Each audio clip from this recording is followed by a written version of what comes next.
Boa tarde, sejam bem-vindos. Apresentamos uma vez mais um episódio do podcast A Guerra dos Mundos, do jornal online The Blind Spot.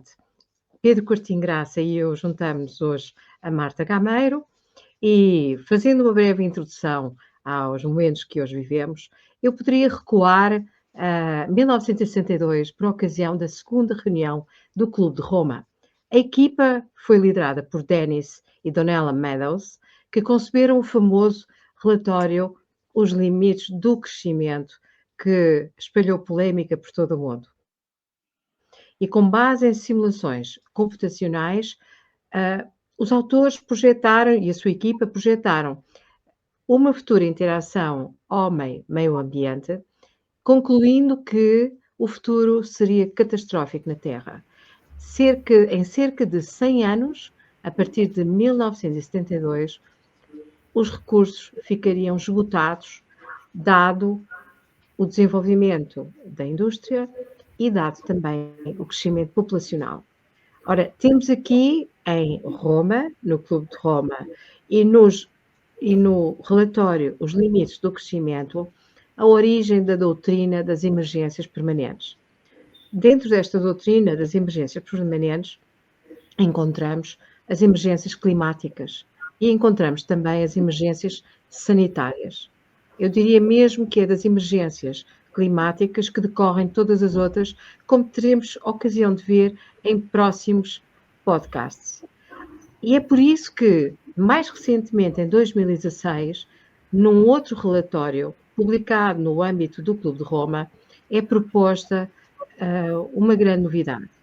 Então, pensa-se que em 2016, se todos os setores económicos mais poluentes à face da Terra atribuíssem 1% a todos os outros setores económicos mais favoráveis ao clima, conseguir-se-ia manter o aquecimento global abaixo dos 2 graus.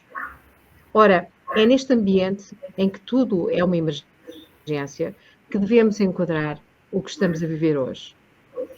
Marta Gameiro é médica dentista, conhecemos-nos há relativamente poucos anos, 4 anos que parecem uma eternidade. É licenciada pela Universidade de Coimbra, tem também uma pós-graduação em Espanha, em endodontia avançada. Eu creio que disse bem? Ok, pela Universidade de Santiago de Compostela.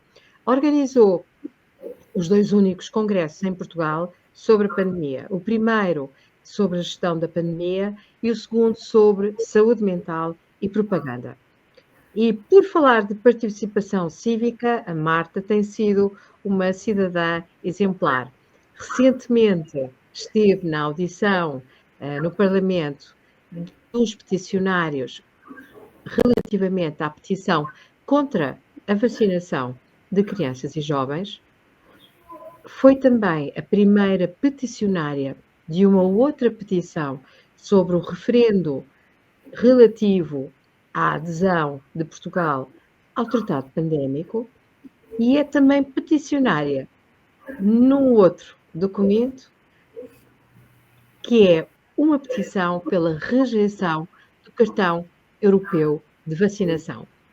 Boa noite aos dois. Pedro Coutinho Graça, meu colega de podcast, como já conhecem, eu passaria-vos então a palavra. Boa noite. Muito obrigado, Mónica. Bem-vinda, doutora Marta Gameiro, a este programa, mais um da série de programas que temos vindo a fazer, quer com portugueses, quer com não portugueses, e desta vez com uma portuguesa, aliás, que tem, como a Mónica bem assinalou, tido um papel de grande destaque cívico, e não só nos últimos anos em Portugal.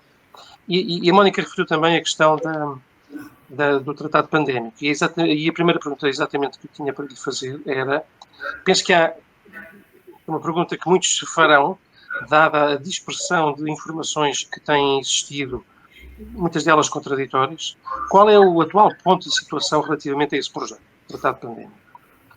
E a segunda questão, tem-se falado que não tem sido possível até o momento encontrar um consenso relativamente a aprovação das alterações ao tratado, e, portanto, a aprovação do tratado de pandemia, agora estar-se a tentar ir pelo regulamento, pela fase regulamentar, uma parte regulamentar mais fácil, digamos, que tenha a ver com a vacinação. Mas penso que é preciso fazermos um ponto de situação relativamente a todo este processo, porque, na verdade, as pessoas estão confusas relativamente àquilo que se passa. Nesse sentido, gostava de ouvir. Tem a palavra. Então, o que aconteceu, boa noite a todos, obrigada pelo convite e por me darem esta oportunidade para explicar o que é que andamos aqui a fazer.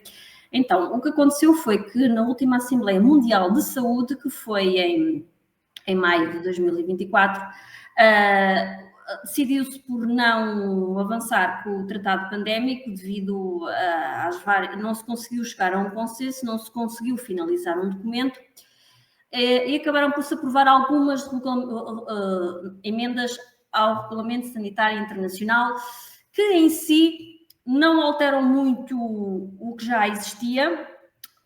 Foi uma vitória, apesar de ter do diretor-geral da OMS continuar a ter o poder de declarar uma emergência de saúde pública e o sentido dessa emergência agora ser muito mais alargado, em termos práticos, não se alterou grande coisa aos regulamentos. O que certamente foi uma vitória para toda a resistência a nível internacional que se formou nos últimos 2 anos contra estes 2 documentos que se estavam a discutir, que era tanto o Tratado Pandémico como o Regulamento Sanitário Internacional. O Tratado Pandémico, então, foi jogado para a frente e estavam a tentar, houve uma série de reuniões entre setembro e agora, este mês, que era para tentar que fosse aprovado um documento e depois convocar uma Assembleia Mundial de Saúde extraordinária em dezembro de 2024, portanto, no próximo mês. Eu suponho que as eleições nos Estados Unidos tenham vindo baralhar um bocadinho o que se estava a planear fazer, porque o que aconteceu foi que dia 11 passado, segunda-feira, o grupo Intergovernmental Body, ou seja, o grupo de pessoas de vários países que está a discutir as nuances deste tratado, fez um comunicado e disse que efetivamente não havia documento, não havia nada a apresentar, portanto não iria ser convocada nenhuma Assembleia Mundial de Saúde extraordinária e as negociações seriam então... se continuar a negociar e eventualmente ainda está para decidir o que é que se vai haver documento ou não. Portanto, eu julgo que com a vitória de Trump, é a minha percepção, já não haverá nenhum tratado, até porque o Donald Trump ameaçou sair da OMS e iniciar uma nova organização que fizesse de certa maneira concorrência à OMS. Portanto, eu estou em crer, sem deitar foguetes e sem estar aqui a dizer fake news, que o tratado pandémico neste momento, se não está morto, está bastante moribundo. O que aconteceu, e que também pode ser uma alternativa ao que se estava a tentar fazer, foi que tivemos uma delegada dos Estados Unidos, numa destas reuniões dentro da OMS, a dizer que se calhar devíamos desistir do tratado e focar então só a atenção em tudo o que estava para ser proposto no tratado, colocar nas emendas ao Regulamento Sanitário Internacional. Se as pessoas não sabem, ficam a saber, o Regulamento Sanitário Internacional são um conjunto de condições que todos os países que constituem que estão dentro da OMS se comprometem a seguir de cada vez que há uma emergência de saúde pública. Ou seja, isso só precisa, se não estou enganada, de 50% dos países a aceitarem as emendas para automaticamente ser aceito para todos e depois, mesmo que seja aceito para todos, a maioria dos países, inclusive Portugal, só tem cerca de 10 meses para rejeitar essas emendas. Portanto, isto seria um plano B, de certa maneira, tentar enfiar o tratado através do Regulamento Sanitário Internacional, que é mais fácil em termos de regulamentos de passar. Mas isto são só ideias que estão a pairar. O próprio tratado, isto já está em discussão. Isto foi proposto em 2021, foi aprovado qualquer coisa em 2022, portanto isto já são coisas que já têm pelo menos 3 anos em marcha.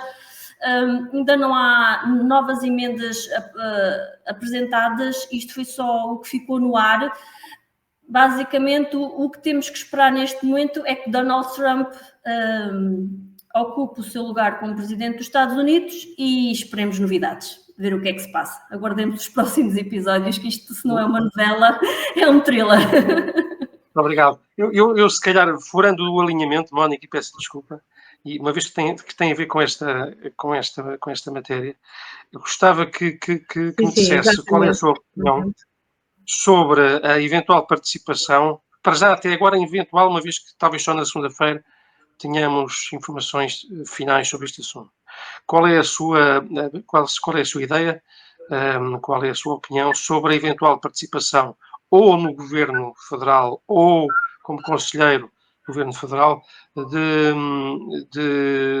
Robert Kennedy Jr., e em que medida é que essa potencial participação poderá ou não ser decisiva num sentido ou noutro, ou seja, nomeadamente nas várias questões em que Kennedy se tem preocupado, como sabemos, não é apenas uma, ele está muito preocupado com a questão muito importante da alimentação dos norte-americanos, não é? Mas, portanto, no fundo, tentar perceber qual a sua opinião sobre a potencial mais-valia, ou não, de Robert Kennedy no que diz respeito ao governo de Trump relativamente às matérias que estão em discussão. É assim, eu se estivesse nos Estados Unidos e fosse americana, eu teria votado em Trump pura e exclusivamente por causa do Bobby Kennedy. Bobby Kennedy, para quem não sabe, é sobrinho do presidente dos Estados Unidos, John Kennedy, e filho do irmão, agora começar a escapar o nome, mas que também ele foi assassinado quando concorria à Casa Branca. Bobby Kennedy é advogado, há 40 anos que luta contra as grandes corporações, como ele diz, começou pelo ambiente, pelas questões ambientais, e depois rapidamente acabou nas vacinas e daí para todas as questões alimentares. A luta dele é as falhas na regulamentação e segurança dos produtos que nos chegam. E como pessoa muito habituada a estas leads, ele próprio diz, ele já conhece quem é que lá está, já conhece as opiniões deles todos e sabe perfeitamente onde é que estão os problemas. Convém salientar que Trump já tinha prometido a Kennedy um lugar na sua administração na sua primeira vitória, mas depois que voltou com a palavra atrás e acabou por meter no lugar que lhe tinha prometido um delegado da Pfizer, que eu agora não sei especificar como é, mas isto é real. Portanto, ele já estava um bocadinho queimado com o Trump. No entanto, durante esta questão da pandemia, ele foi uma pessoa que se foi evidenciando mais e mais, porque já tem questões sobre isto, porque tem um grupo que é o Children's Health Defense, que mete muito trabalho cá para fora, tem já uma coisa muito estruturada, e neste momento a sua presidente é Mary Holland. Muitas coisas sobre as vacinas, muitas coisas sobre as portas giratórias entre o governo e as farmacêuticas. Pronto, e ele resolveu iniciar, quando veio esta nova campanha, ele não se queria juntar aos democratas, ele foi democrata toda a vida, mas ele diz que os democratas que estão neste momento no poder abandonaram os ideais do partido, portanto ele não se quis juntar aos democratas e lançou uma campanha independente. E andou ali algum tempo ainda com esperanças que pudesse ter um bom resultado, mas entretanto, quando Trump oficializou a sua corrida à Casa Branca, as sondagens acabaram por descer e sempre lhe foi negada proteção por parte das forças de segurança da Casa Branca. Foi-lhe sempre negada essa segurança e ele, penso que foi o Trump que o convidou, acabou por se juntar à campanha de Trump. De maneira que eu estou muito entusiasmada com a ida dele para lá, principalmente porque não é uma pessoa que está... Digamos assim, se ele for para lá e não fizer absolutamente nada, ele cai em descrédito completo, porque ele vai negar tudo o que disse nos últimos 4 anos, os vídeos, as campanhas, ele vai negar tudo o que fez até hoje. Por isso ele vai obrigatoriamente ter que fazer qualquer coisa, nem que seja para salvar a face. E depois ele é um excelente orador, ele já escreveu vários livros, ele tem resposta para tudo, por assim dizer, ele tem ainda por cima uma resposta fundamentada, porque ele meteu o Dr. Fauci em tribunal, ele fartou-se de criticar o ex-diretor do CDC, o Robert Redfield, e que hoje em dia até são amigos, porque o Robert Redfield disse publicamente que acabou por lhe dar razão. Ele tinha razão em tudo o que dizia sobre os estudos de segurança das vacinas. Portanto, é uma pessoa que, se não fizer nada, vai negar toda uma vida de trabalho. Portanto, se Trump a cumprir o que prometeu e o meter numa posição de Casa Branca, eu, sinceramente, penso que, principalmente na Big Pharma e a Big Food, as grandes, as coisas vão tremer bastante bem. Já tivemos o senador, alguns senadores republicanos a dizer publicamente na televisão que estão muito esperançosos com a vinda de Kennedy para o governo, de modo a que desbloqueie algumas coisas que não estão a conseguir neste momento. Por isso, estou com esperança, estou mesmo com esperança de que alguma coisa vai mudar nos próximos meses. Nós já sabemos que isto nunca sai de um dia para o outro, mas estou com um bando de esperanças que, se Trump cumprir a sua palavra e o meter numa posição relevante, as coisas vão mexer. Muito obrigado. Mónica, agora dou-lhe a palavra, peço desculpa, e ficam as duas próximas perguntas para si. Depois de eu me ter aqui interrompido. Obrigada. Ok, obrigada, Pedro. Nós sabemos, aliás, pelas investigações que temos feito nos últimos 4 anos, que a OMS cresceu desmesuradamente nas suas ambições, tentou alterar a natureza para a qual foi constituída e o financiamento passou a depender em mais de 80% de fundos privados e não dos Estados. E a benevolência filantrópica de alguns multimilionários, a partir sobretudo da década de 2000, não é? Esteve diretamente relacionada com este aumento da ambição.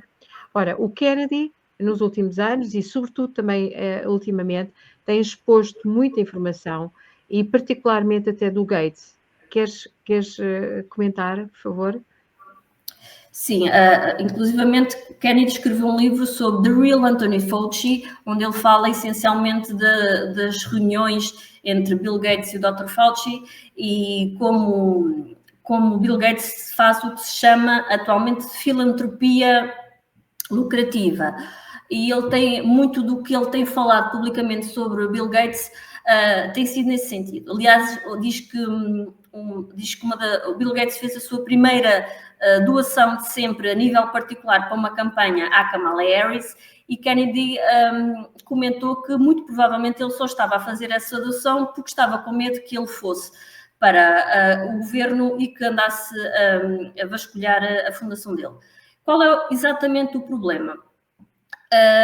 A Fundação Bill e Melinda Gates é uma fundação de caridade, mas na prática não se comporta assim. A Fundação Bill Gates comporta-se como uma empresa de capital de risco ou mesmo como uma empresa farmacêutica. A Bill Gates tem uma rede de influências onde há subsídios e subsubsídios, ou seja, subsidia as empresas para que elas subsidiem outras. Ele faz contratos bastante exigentes a nível de condições que impõem às empresas a quem subsidia.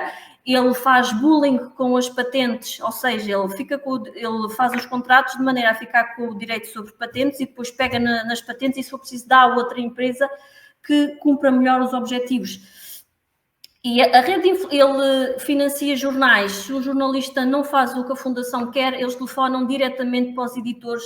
Isto está descrito, isto é público, telefona diretamente para os editores, passando por cima do jornalista para direcionar o tipo de propaganda que é feita sobre a Fundação. Ele financia universidades. Ele financia a fundação da Universidade de Washington, não é diretamente a universidade, mas é a fundação, vai dar tudo ao mesmo. Ele financia empresas que fazem aconselhamento à Casa Branca. Ele financia empresas que pagam viagens a senadores para irem passear para os países. Ou seja, a rede dele é muito extensa, mas a questão é, nós não sabemos o nível de extensão da sua rede. Porquê? Porque é uma fundação filantrópica e, como tal, não tem acionistas, tem só a figura do Sr. Bill Gates, e eles não são obrigados a mostrar a sua rede de interesses. O que faz neste momento que criou-se uma espécie de culto de personagem e um efeito de silenciamento, ou seja, ninguém fala dos contratos que faz com a Fundação Gates porque tem medo de perder o subsídio. Ninguém critica a Fundação Gates porque tem medo que, por alguma razão, o dinheiro deixe de chover. E é este o verdadeiro poder de Bill Gates, que fazendo sob a capa de fundação filantrópica, além de conseguir fugir aos impostos, que essa é outra, aquilo de filantropia não tem nada, o dinheiro que ele cede à filantropia é o dinheiro que ele está a poupar em impostos e, de alguma maneira, ele financia as empresas, mas depois tem ações em empresas que vão lucrar com a filantropia que ele faz. Ele foi durante muitos anos, além de ser o maior doador filantrópico do mundo, era também o homem mais rico do mundo. Ou seja, tanto a filantropia como o dinheiro dele cresciam ao mesmo tempo, por mais estranho que isso possa parecer. Neste momento já não é o homem mais rico do mundo, mas durante muitos anos foi. Por isso, esta crítica que Kennedy faz é precisamente esta. Ele está a fazer com a saúde global o mesmo que fez com a Microsoft nos anos 90, não sei se lembram, ele foi acusado de estar a criar um monopólio da Microsoft. Temos aqueles vídeos que estão no YouTube em que lhes estão a fazer as perguntas e ele está a desconversar. Então, quando finalmente saiu da Microsoft, veio para a Fundação Gates, que era só gerida pela Melinda, e que era a típica fundação de fazer festinhas, angariar dinheiro e pronto. E transforma aquilo em outra coisa que neste momento tem uma grande rede de influências que nós não sabemos muito bem a dimensão, mas que há muitos sinais que já é maior que ela própria e que, pelo que vimos na Covid, consegue condicionar as escolhas a nível de saúde pública. E é isto que o Kennedy anda a avisar, é isto que o Kennedy anda a dizer, que dinheiro que podia ser gerido para outras coisas está a ser canalizado para as coisas que estas fundações e fundações subsidiadas por eles querem, sobre a EDIS de que é melhor, sobre a ideia de que o mundo vai acabar amanhã se não fizermos isto, pois, como é que eu hei de explicar? É como se tivéssemos alguém que, além de dar a solução, primeiro constrói uma narrativa de que o mundo vai acabar amanhã e depois dá a solução. Ou seja, é uma pessoa que aponta ao problema e depois dá a solução para o problema e tem toda uma rede de conselheiros que ajudam a solucionar o problema e faz propaganda à narrativa que ele construiu para dar a solução para o problema. Pode parecer exagerado, pode parecer que é grande demais para ser verdade, mas as pessoas têm que estar cientes que este fenómeno existe e que é algo que ele já fez no passado. Por isso, não é nada de extraordinário que esteja a voltar a acontecer. E o Kennedy tem frisado isto, escreveu um livro sobre isto, fala muito sobre o evento 201, que aconteceu uns meses antes de ser declarada a pandemia, em que tanto a Fundação Bill e Melinda Gates como a CIA e outras instituições estiveram reunidas a simular o evento de uma pandemia, como é que ia ser gerido, e também refere que essa não foi a única reunião, houve várias, houve mais 4 ou 5 antes dessas. Isto são ideias que estavam a pairar na altura, e quando surgiu o gatilho, foi só acionar a engrenagem. Exatamente, mas como sabemos, a mentira tem perna curta e a verdade vem sempre ao de cima, se quisermos utilizar uns adágios populares. E de tal maneira vem ao de cima que, apesar de já sabermos isto desde 2021, recentemente foi numa reunião no Parlamento Alemão, foram discutidas as atas do Instituto Robert Koch, que já tinha demonstrado que no momento da crise, não é? Que a época da gripe efetivamente tinha acabado na semana 6, por exemplo, já agora vamos abordar este assunto, porque está na ordem do dia, e os confinamentos acabaram por só serem introduzidos na semana 10. O que é que podemos concluir daqui? Para o geral do público que nos pode ouvir e que não sabe aquilo que está a acontecer na Alemanha. Para contextualizar, aconteceu que há uns meses atrás, alguém do Robert Koch Institute descarregou na internet 2 gigabytes de documentos relativos às atas, ou seja, à descrição das reuniões que foram e dos conselhos que o Robert Koch Institute, que é uma espécie de CDC alemão, se quisermos dizer assim, é uma DGS alemã, uma DGS muito pequenina, mas não é o mesmo nível, mas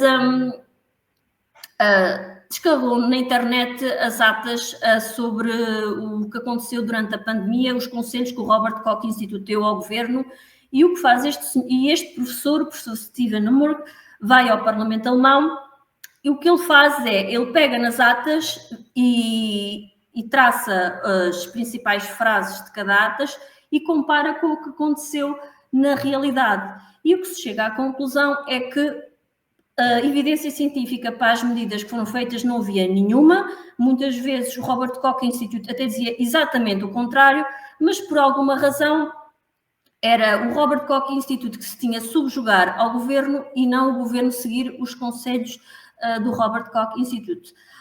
Logo desde o início temos cartas do Sr. Macron a aconselhar aos outros governos que também confinassem.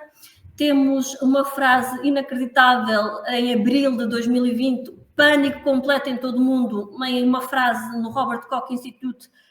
Temos indicações de que não é conveniente que as vacinas saiam antes das eleições norte-americanas, portanto, também não era para salvar vidas, então porquê é que não podem sair antes das eleições norte-americanas? É mais importante tirar o presidente que lá está do que salvar vidas?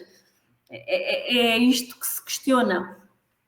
Temos evidências de que há vários relatos de quando as medidas foram impostas, olhando para o gráfico de como a época de gripe aconteceu na Alemanha, que quando as medidas foram impostas na semana 10, a época de gripe já tinha acabado há um mês, porque a curva que se costuma ver da influenza ou das doenças respiratórias já tinha terminado há muito. Portanto, fica-se sem saber, apesar de parecer que se deduzirmos que o vírus tinha aparecido ao mesmo tempo em todo lado naquela semana em que a OMS declarou pandemia e de repente houve picos na maior parte dos países, o que verificamos é que na Alemanha nada aconteceu. Eles atribuem que pode ter alguma relação com as medidas, mas é que o facto é que já estava tudo normal há bastante tempo atrás. Também há outras evidências de que as coisas não estavam bem a condizer com o que estava a ser todos os dias publicitado na televisão. Portanto, eles tinham os níveis verde, amarelo e vermelho consoante o número de perigosidade do vírus a circular, e o que se nota depois quando se faz uma relação com o número de camas que estavam ocupadas em hospital é que o número permaneceu sempre igual. Ou seja, o nível de risco passou de verde para amarelo para vermelho e depois outra vez para amarelo e para verde, e o número de camas estava sempre exatamente mudando. Portanto, eles estavam-se a basear em quê exatamente para colocar este nível de risco? Mas olha, nas mesmas atas e relativamente à questão do período durante o qual as ditas vacinas deveriam ser feitas, que eram os 10 anos, eles próprios faziam referência de que não existia experiência clínica relativamente a esta nova tecnologia e há referência nas referidas atas relativamente aos estudos da própria Pfizer e da EMA sobre estarem a pensar saltar a tal célebre fase 3 e fazer o estudo diretamente pós-marketing. Ou seja, significa isto que o quê? Que o objetivo era vacinar toda a gente e depois avaliava-se os efeitos secundários? Não, foi isso que exatamente ocorreu. Como precisavam de uma vacina em tempo útil, parecia que a única salvação era a vacina de mRNA. Já naquela altura, de alguma maneira, toda a gente estava fixado nessa questão, seriam as mais rápidas. Já em abril de 2020, já se tinha decidido, tanto a Pfizer como a EMA, ok, a melhor maneira de resolvermos isto é a fase 3 ser feita em tempo real, ou seja, vacinamos toda a gente e vemos os efeitos secundários que acontecem. Eu suponho que, na minha ingenuidade, espero eu, que quem sugeriu isto não estava à espera que depois os governos quase que fossem obrigar toda a gente a vacinar-se. Digo eu, mas o que é facto é que a EMA avisou, o Robert Koch Institute avisou que não havia experiência com as vacinas de mRNA e de DNA, não sabia o que é que podia resultar dali. Depois avisou que estavam a pensar saltar então a fase 3 e fazê-la na população em geral e depois então ver os efeitos secundários. mas isto nunca foi transmitido ao público, isto sempre foi transmitido ao público como sendo seguro e eficaz, seguro e eficaz. Ora bem, se estávamos em plena fase 3 do ensaio clínico, nunca, mas nunca podiam assegurar com tanta convicção, mas é que nem com tanta nem com pouca, que era seguro e eficaz, porque simplesmente não sabiam. E isso, outras coisas, por exemplo, em relação à eficácia, à segurança das vacinas, por exemplo, logo nos primeiros meses da vacinação já havia bastantes relatórios de reações adversas, de eventos tromboembólicos em pacientes derivados da vacina AstraZeneca.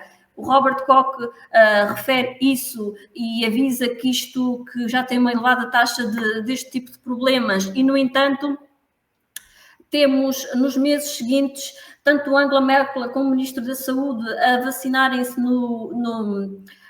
à frente das televisões, a instigarem à vacinação, mesmo já sabendo da quantidade anormal de reações adversas que estavam já evidenciadas. Para as crianças, eles foram, tal como em Portugal, eles foram contra o Conselho de Pediatras, que não recomendava, não havia justificação, e isto está na ata do Robert Koch Institute. Os pediatras não aconselham esta vacina às crianças, e mesmo assim, em dezembro de 2021, o governo já estava a falar num programa de boosters para as crianças, quando os pediatras nem sequer queriam que elas fossem vacinadas inicialmente. Isto parece o processo de Kafka. É um thriller, como tu disseste.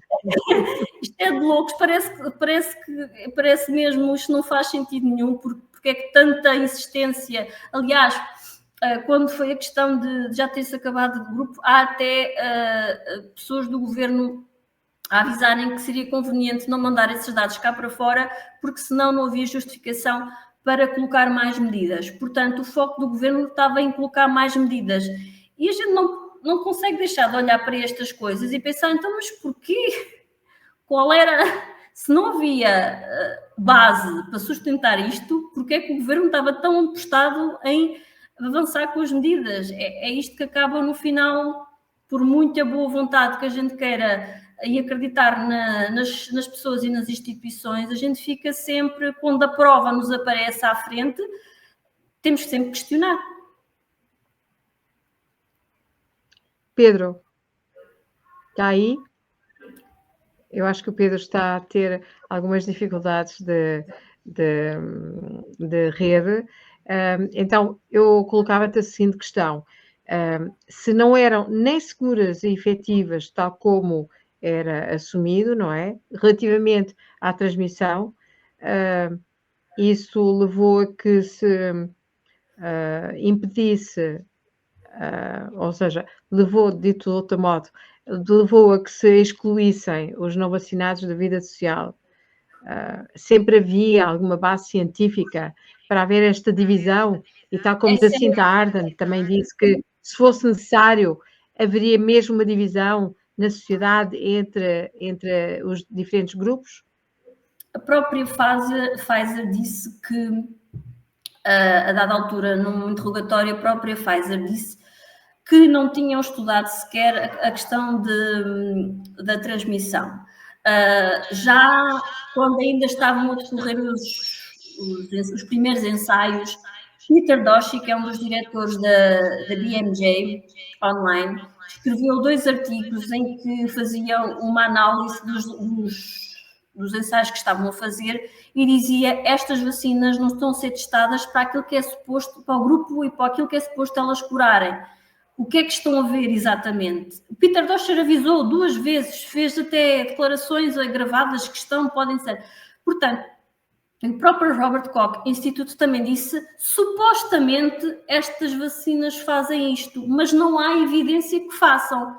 Portanto, não havia, seguramente, à data em que foi introduzido o certificado digital, onde a premissa base é a vacina protege de transmitir ao outro. Era essa a base do certificado digital, era para proteger os outros. Mas o próprio Robert Koch também está claro que não havia qualquer evidência que a vacina impedisse a transmissão, que isso ainda era uma coisa que se ia ver. de modo que a introdução do certificado não teve qualquer lógica naquela altura. Porquê? Não sabemos. Provavelmente foi uma oportunidade de introduzir aquilo e ver se a população aceitava. Não sei. Exatamente. Pedro, já o Obrigado. temos novamente Pedro, connosco. não sei se me estão a ouvir. Perfeitamente. A doutora Marta Gameiro tem protagonizado um conjunto de petições que estão em fase de recolha de assinaturas, outras que até inclusivamente já foram objeto de apresentação no Parlamento Português. O que é que nos pode dizer sobre essas petições que estão em curso? Eu, para dizer a verdade, nos últimos 2 anos é a terceira vez que eu vou à Assembleia da República por causa de petições. Portanto, a primeira foi uma petição contra a vacinação de crianças e jovens da vacina Covid. Fui só no grupo de peticionários defender a petição em 2022, se não estou engano, porque sim, aquilo foi em 2021, mas depois só fomos à audição de peticionários em 2022. Depois a segunda petição foi por um referendo sobre a adesão de Portugal ao Tratado Pandémico. Fui à audição de peticionários com a Joana Amaral Dias e a petição foi finalmente a plenário, um pouco antes da Assembleia Mundial de Saúde, foi em maio, ou em abril, maio, e tivemos 2 partidos que concordaram com a nossa petição, que acharam que isto é um problema, que foi a Iniciativa Liberal e o Partido Chega. Apesar de o Chega fez uma proposta legislativa pela rejeição do tratado e foi rejeitado pelos restantes partidos. E depois, surgiu então esta questão do cartão europeu de vacinação, que um projeto piloto chamado EuvaBeco, que é um projeto da Comissão Europeia, que Portugal é um dos países piloto e que se iniciar em setembro. E assim que isto se começou a falar, imediatamente comecei a falar com algumas pessoas em fazermos uma petição contra isto, porque isto é uma espécie de certificado digital, é um segundo certificado digital. Então, falámos, tivemos a ver mais ou menos o que é que devemos fazer. Em setembro, então, lancei a petição e, incrivelmente, eu digo incrível porque eu demorei mais de meio ano a conseguir as assinaturas necessárias para ir a Parlamento para a petição do Tratado Pandémico. Desta vez, eu em uma semana tinha as 7.500 assinaturas necessárias para ser discutido em Parlamento e ao fim de um mês tinha 16.000 assinaturas. Por uma questão muito difícil de explicar, mas que de alguma maneira mexeu muito com o sistema nervoso das pessoas. Neste momento a petição já foi submetida à Assembleia, foram validadas mais ou menos 4.500 assinaturas, tudo bem, siga, é um bom número. E agora vamos à audição de peticionários, já está marcada no dia 12 de dezembro, que é onde vou eu e provavelmente e também a Joana Amaral Dias, vamos lá nós as duas defender então esta questão. Muito bem. Diga-me só uma coisa que eu gostava de tentar perceber. Admite a hipótese de usar outros meios jurídicos que estão à sua disposição, como, por exemplo, a Iniciativa Legislativa de Cidadãos ou o Direito à Ação Popular, que eventualmente não nos considerar muito bem, mas pelo menos a Iniciativa Legislativa de Cidadãos permite que, por exemplo, seja apresentado um diploma, uma proposta de diploma, que é feito externamente à Assembleia, mas que depois chegue, uma vez que esteja admitido, embora exigente em termos de assinaturas, chegue depois da tramitação no quadro parlamentar. Talvez seja uma forma mais eficaz do que aquela que é a via peticionária. Como sabemos, normalmente as petições, por muito importantes que sejam e por muito participadas e assinadas que sejam, tendencialmente são votadas em conjunto e depois depende, claro, da boa vontade de um ou outro parlamentar, no sentido de ser feita ou não uma proposta de iniciativa, uma iniciativa parlamentar autónoma, digamos assim. Porque se assim não for, é-lhes destinado um período de tempo que é geralmente as sextas-feiras de manhã, juntamente com outras, ou seja, um pacote de questões que têm características técnicas para poderem ser discutidas no plenário. Eu, pessoalmente, não querendo digamos, desmoralizar os peticionários, diria que, tendencialmente, a petição não é o meio mais eficaz para poder fazer uma alteração à lei.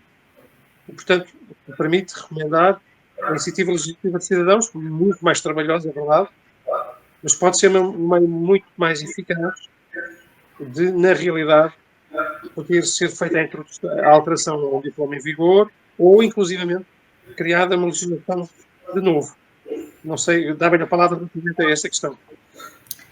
É assim, então, numa qualidade leiga, a petição, vamos só esclarecer assim, tanto o tratado pandémico como esta questão do cartão europeu de vacinação são coisas que ainda não foram aprovadas, ainda não há lei.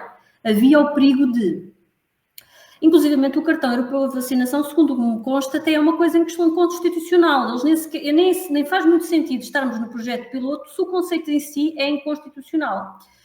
Portanto, o meu objetivo principal com as petições, não sei se...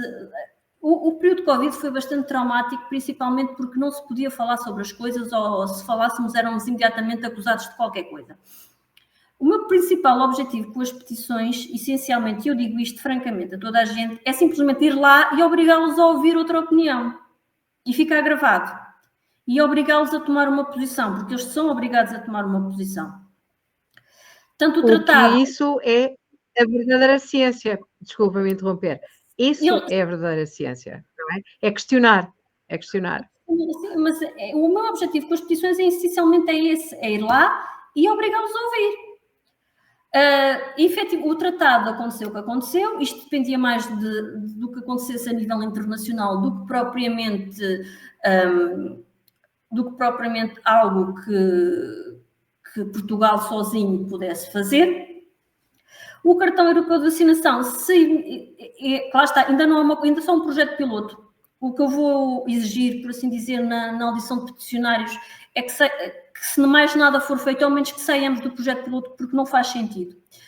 Se eventualmente isto for para a frente, aí sim, provavelmente é o passo seguinte a iniciar algo a nível de iniciativas como o senhor sugeriu. É que eu sou leiga nisto, eu percebo de dentes e percebo de saúde, qualquer coisa, a parte jurídica nem por isso. Portanto, eu faço aquilo que acho que tenho que fazer e na medida do meu conhecimento.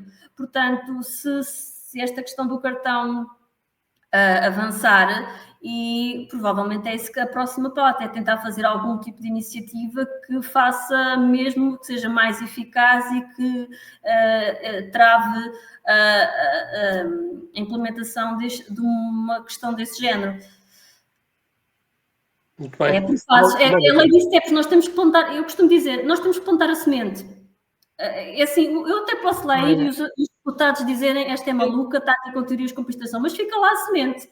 Eles um dia vão se lembrar que me ouviram falar sobre isto. E, na prática, é baby steps. Muito obrigado. Mónica. Eu só colocava mais uma pergunta, que é, devemos sempre ser otimistas. Eu, pelo menos, acho que o otimismo ajuda bastante. Exatamente. Obriga-nos, não é, a expandir a mente e a procurar por soluções. Na verdade, não é? É sempre isso que andamos todos à procura. Por isso, coloco uma última questão. Tu vês com entusiasmo e esperança um debate a sério na sociedade portuguesa sobre a experiência mais recente que acabámos de viver e que continuamente, pelos vistos, continuamos a viver, uma vez que não está esclarecido como é que até na Alemanha o governo foi contra a opinião da ciência? É sim, isso é outra coisa que eu sugeri nas minhas redes sociais e que também já estive a discutir com a Joana e que também vamos solicitar na audição de peticionários, é que seja feita uma comissão de inquérito à gestão Covid. E o que eu quero, essencialmente, nessa comissão de inquérito, não é caçar bruxas, nem estar a fazer bodes expiatórios, porque foi caos, não há inocentes na história. Nenhum partido pode dizer, eu não fiz nada, porque fez, quando muito por omissão. Mas era uma audição, uma comissão de inquérito às várias entidades que participaram na gestão da pandemia e também aos críticos que foram acusados de chalupas, que sofreram processos disciplinares das respectivas ordens, de psicólogos, de pessoas que foram perseguidas, que tenho a oportunidade de, publicamente, gravado na Assembleia da República, serem sujeitas a questionários, sim, mas sem bullying, sem gaslighting, sem nada de técnicas manipuladoras de encostar as pessoas à parede, mas também perguntar a pessoas como o Sr. Freud se nunca achou que o seu conflito de interesses com as farmacêuticas pudesse estar a turpar o seu raciocínio quando ia à televisão falar sobre as vacinas. Explorar essas coisas para que, no mínimo, quem está do lado de fora ouça e consiga perceber o que aconteceu. Eu aceito uma resposta de que havia caos, nós fizemos o que os outros fizeram porque ninguém se entendia. Eu consigo aceitar que me digam, nós tínhamos que seguir indicações da Comissão Europeia, nós simplesmente seguimos, eu fiz o que mandaram. Eu até consigo aceitar isto. O que eu não posso aceitar é que me digam que tudo foi feito com base na melhor ciência que existia à época. Não foi. E o que não posso aceitar é que digam, mas as vacinas nunca foram obrigatórias. Pelo amor de Deus, isso é falar a verdade a mentir. Toda a gente sabe que houve coação, e houve coação muito grave e danosa.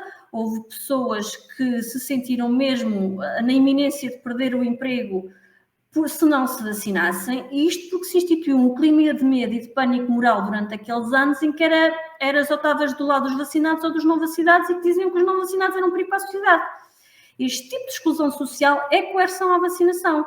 Portanto, eu queria sinceramente, era daquelas coisas que eu gostava de arranjar uma maneira de que pudesse acontecer e que fosse alguma coisa feita pelo Estado, de que as pessoas fossem sujeitas a inquérito e explicassem o que é que fizeram e por que fizeram, mas que os outros também os criticaram, também tivessem a oportunidade de lá explicar porque é que criticaram e porque é que tinham aquela opinião, para que houvesse esclarecimento, porque isso é que é uma democracia, não é? É as pessoas saberem o que é que se passa, transparência. E no final as pessoas decidissem se o que foi feito tinha sido bem feito ou não havia alternativa, ou podia ter sido feito de outra maneira. Gostava mesmo muito que uma coisa dessas acontecesse. Olha, muito só rapidamente, antes de terminarmos. Sim, eu queria só mais uma pergunta, e suscitada por aquilo que tu acabaste de dizer. Pode-se ainda compreender porque as pessoas foram coagidas a coagir os outros, não é? Ou seja, eu só cumpri ordens. No âmbito da psicologia foram feitas muitas experiências, algumas delas até eticamente são colocadas em causa, como tu sabes.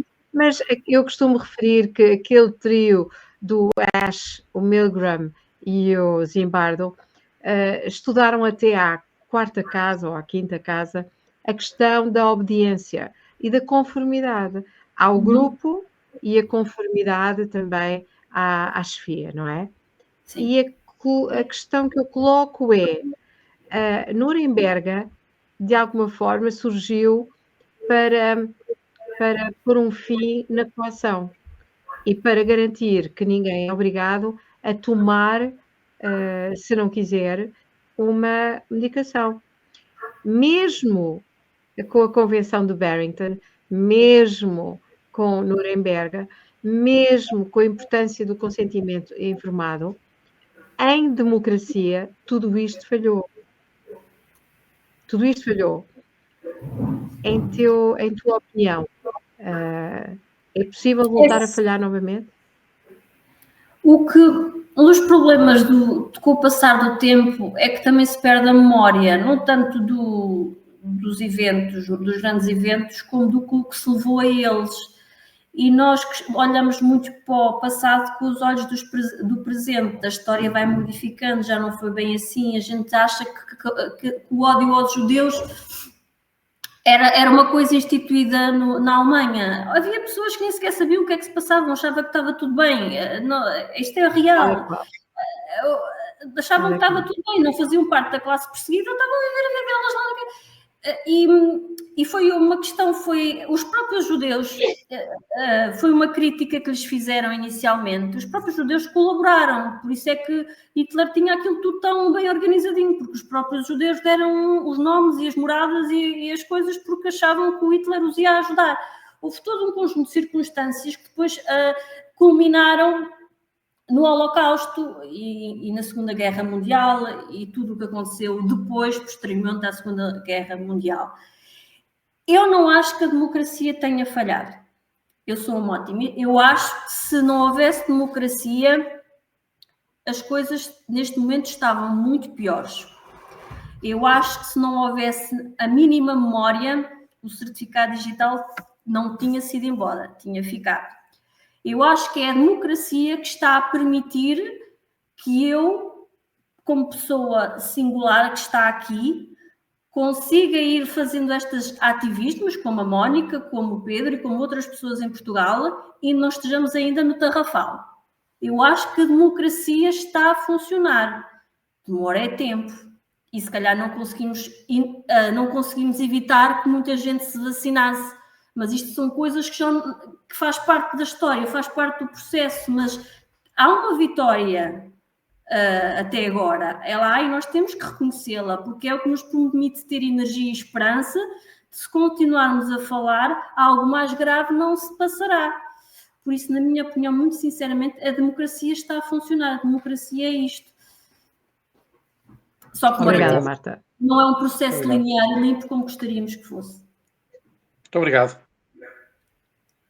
Penso que ficamos por aqui hoje. Foi um gosto ter a doutora Marta Gameiro connosco.